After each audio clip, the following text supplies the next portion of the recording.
Morning student, today we will continue our chapter 13 Ancient India Contribution to Culture and Science. Now we take our topic Art and Architecture.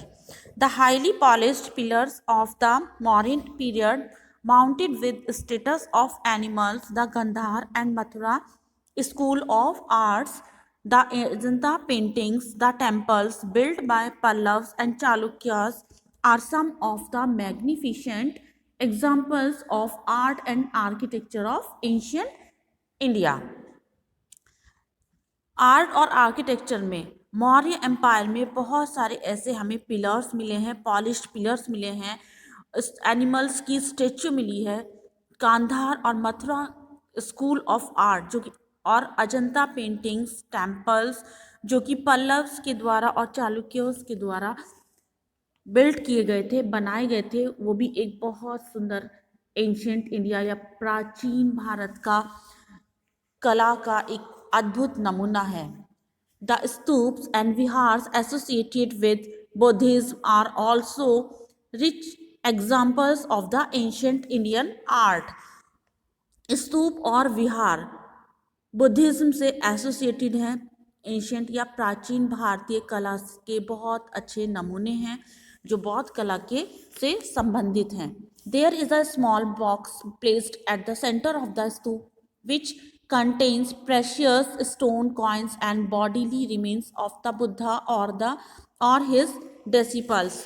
यहाँ पर छोटी छोटी small box भी जगह जगह centre में stupas के पास हैं और उनमें प्रेशियस स्टोन्स, कॉइन्स और बहुत सारे ऐसे थिंग्स उसमें बुद्धा से रिलेटेड और उनके शिष्यों से रिलेटेड रखी हुई हैं।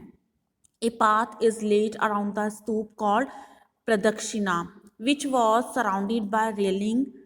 That is an additional feature of the Sanchi स्तूप। एक ऐसा पाथ पूरे अराउंड स्तूप के चारों ओर जो प्रदक्षिणा कहलाता था वो वहाँ पर रेलिंग से एक सांची के स्तूप की अलग या अद्भुत अनोखी फीचर है, विशेषता है। जैसे कि आपको इस पिक्चर में भी सांची का स्तूप दिखाया गया है।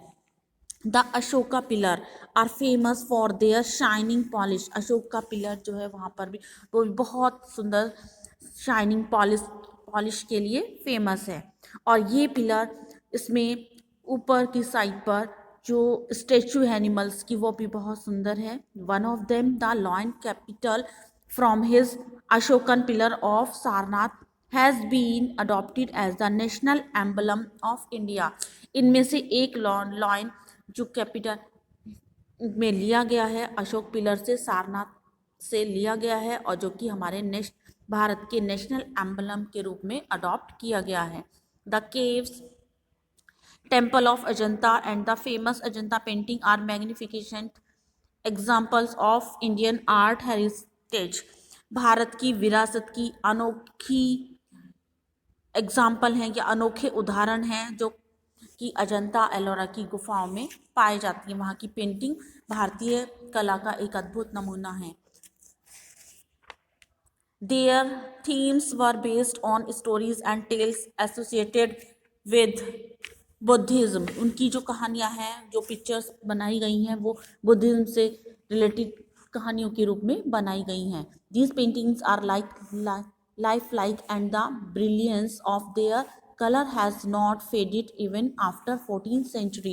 इनके पेंटिंग्स के कलर आज भी सजीव हैं, वो आज भी 14 सेंचुरी या शताब्दी बीतने के बाद भी फेड नहीं हुए हैं। The Kailashnath temple at Ellora carved out of a single rock is an outstanding work of art from ancient India. जो कैलाशनाथ टेम्पल है जो कि अलोरा में स्थित है वो भी एक सिंगल नमूना है प्राचीन भारत की कला का।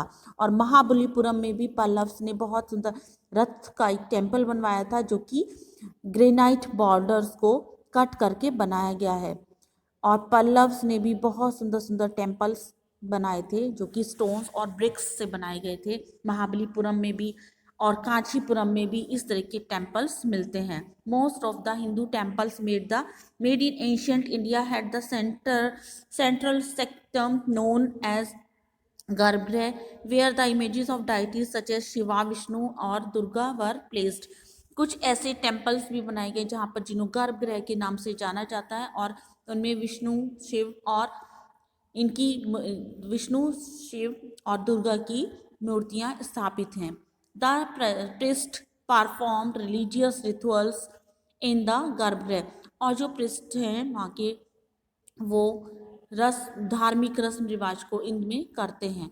और जितने भी डिवोटीज हैं वहाँ पर अपनी अपनी डाइटीज की इन गर्भगृह में पूजा करते हैं। और जनरली सामान्य रूप से इनको शिकारा के नाम से जाना जाता है, और जो कि वहाँ के टॉप पर गर्भगृह में बनाए गए हैं। बिल्डिंग सूप्स एंड में temples was an expensive affair, so the kings and queen spent money from their treasury to build these structure। जो बिल्डिंग्स हैं स्तूप्स और टेम्पल्स की, उनमें बहुत ही एक्सपेंस किया गया है, राजा और रानी के द्वारा उसमें बहुत मनी खर्च किया गया है एक एक स्तूप को बनाने में। Now we start our topic science, mathematics and medicines। Astronomy, medicine and mathematics made great progress in ancient India। Astronomy, medicine और mathematics में बहुत अधिक प्रोग्रेस की गई है। और इस फील्ड में जो भी मैथमेटिक्स में भारतीय के द्वारा एक स्पेशल कंट्रीब्यूशन दिया गया है, the numeration system, decimal system और यूज ऑफ ज़ीरो, इन सब में बहुत अधिक योगदान दिया गया है। और अरब ट्रेडर्स ने भी यहाँ के कॉन्सेप्ट से पश्चिमी सभ्यता, भारत से सीखकर पश्चिमी सभ्यता में भी इसको स्प्रेड किया है। Aryabhatta the famous mathematicians and astronomer discovered the case of solar and lunar eclipse. Aryabhatta ने भी, जो एक फेमस मैथमेटिशियन और एस्ट्रोनॉमर थे, उन्होंने भी सूर्य ग्रह और चंद्र ग्रहण के बारे में बताया है। The circumferences of the earth that measured the considered to be correct even now, he pointed out the sun is stationary and the earth revolves around it। उन्होंने ये भी पॉइंटेड आउट किया है कि सन एक स्टेशनरी है, एक जगह स्थित है, और पृथ्वी उसके चारों ओर घूमती है। He wrote a book called Aryabhatiyam in which he described his astronomical and mathematical theories. उन्होंने अपनी एक बुक आर्यभट्टियम में लिखा है, डिस्क्राइब किया है एस्ट्रोनॉमी के बारे में और मैथमेटिकल थ्योरीज के बारे में। मेडिसिन के क्षेत्र में भी और भारतीय फिजिशियन भौतिकी के क्षेत्र में भी उन्होंने बहुत अधिक योगदान दिया। Diagnose disease and prescribe medicines for their cure. The two famous physicians of ancient India were Sushruta and Charaka. Sushruta and had written about surgery. Sushruta ने सर्जरी के बारे में लिखा।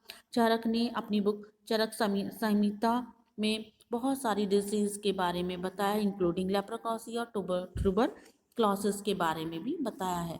His book contained the names of large number of plants and herbs to be used as medicines। उनकी book बहुत सारी plants और herbs और मेडिसिन्स को यूज करती है। Crafts and technology. The ancient Indian were craftsman. The Indian dyers invented lasting colours. जो हमारे इंडियंस हैं, इंडियन डायर्स हैं, वो इन्वेंटेड करते हैं लास्टिंग कलर्स को। They also discovered the blue colour. उन्होंने ब्लू कलर को भी डिस्कवर किया, उसकी खोज की। एक ये जो कलर है अजंता पेंटिंग्स में जो यूज़ किए गए हैं, ये इसका एक अनोखा नमूना है और इसकी बहुत अधिक एडमायरेशन या प्रशंसा की गई है। Indian were great expert in the making of steel also. भारतीय लोग स्टील बनाने में भी बहुत एक्सपर्ट थे। Indian steel was exported to many parts of the world. जो भारतीय स्टील है वो भी भारत के अनेक हिस्सों में भेजा गया। No other country in the world could manufacture steel swords like that of the Indian craftsmen। किसी भी संसार के किसी भी दूसरे देश में इस तरह का जो स्टील स्वर्ड्स हैं वो वहाँ पर नहीं मिलती, जिस तरह की भारतीय क्राफ्ट्समैन या भारतीय कलाकार बनाते हैं। ये भारतीय कला का एक अद्भुत नमूना है।